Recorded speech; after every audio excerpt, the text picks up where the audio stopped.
এটি সৃষ্টির এক বিস্ময়, প্রকৃতির অমৃত সুধা। লবণ পানি যে গাছের প্রধান শক্তি, সে গাছের ভেতরে তৈরি হয় অদ্ভুত সুমিষ্ট রস। নির্মলচন্দ্র মৃধার সঙ্গে কথা হলো এই রস সংগ্রহ ও তার বহুবিধ ব্যবহার নিয়ে। একটা প্রবাদের মতোই আছে, গোলপাতার রস এতই ঘন, এর পুরুত্ব থিকনেস এত বেশি যে বলা হয় যে 8 ফোঁটায় 1 ফোঁটা গুড় হয়।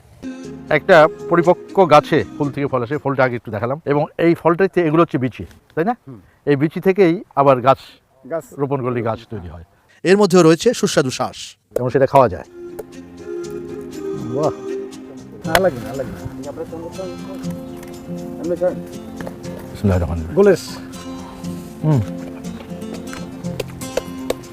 আমরা শাক খেলাম ছোটবেলায়, গোলপাতার শাক জীবনের প্রথম খেলাম।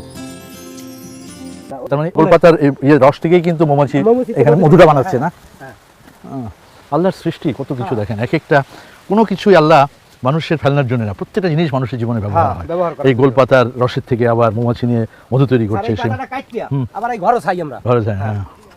বাহ, আমি তো সেই দূর থেকে গন্ধ পাচ্ছিলাম। হ্যাঁ হ্যাঁ, হয়ে গেছে, এখন ঢালবেন। দর্শক, একেবারে খেজুরের রসের মতোই, খেজুরের রস থেকে যেভাবে গুড় করা হয় একেবারে একই ধরনের। আচ্ছা, ও ঢালা দিতে হবে না, জমাট বেঁধে যাবে।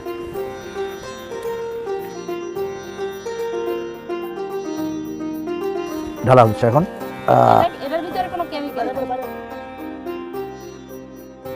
খেজুরের রসের থেকে যে গুড় পাটালি করে না, সেটার মধ্যে যদি একটু না দেয়, হালকা চিনি না দেয়, তাহলে পাটালিটা শক্ত হয় না, নরম গলে যায়। আপনারা কি দেন কিছু? আমাদের কিছু না, শুধু আগুন আর রস।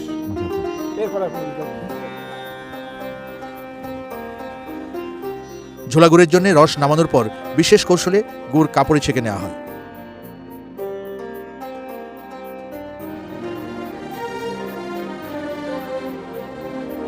দর্শক, এই প্রথমবারের মতো একটা শুটিংয়ে, পটুয়াখালীর শুটিংয়ে আমি আমার স্ত্রীকে সাথে নিয়ে আসছি।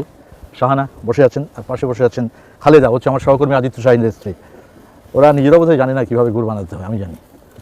এই যে যখন এটা এই যে ঘন হচ্ছে আস্তে আস্তে, এবং আমার এটাকে ঠেলতে সময় লাগছে, বেশ শক্ত। এটা যতক্ষণ গরম থাকবে ততক্ষণ এটাকে নাড়তে হবে, তাই না বৌদি?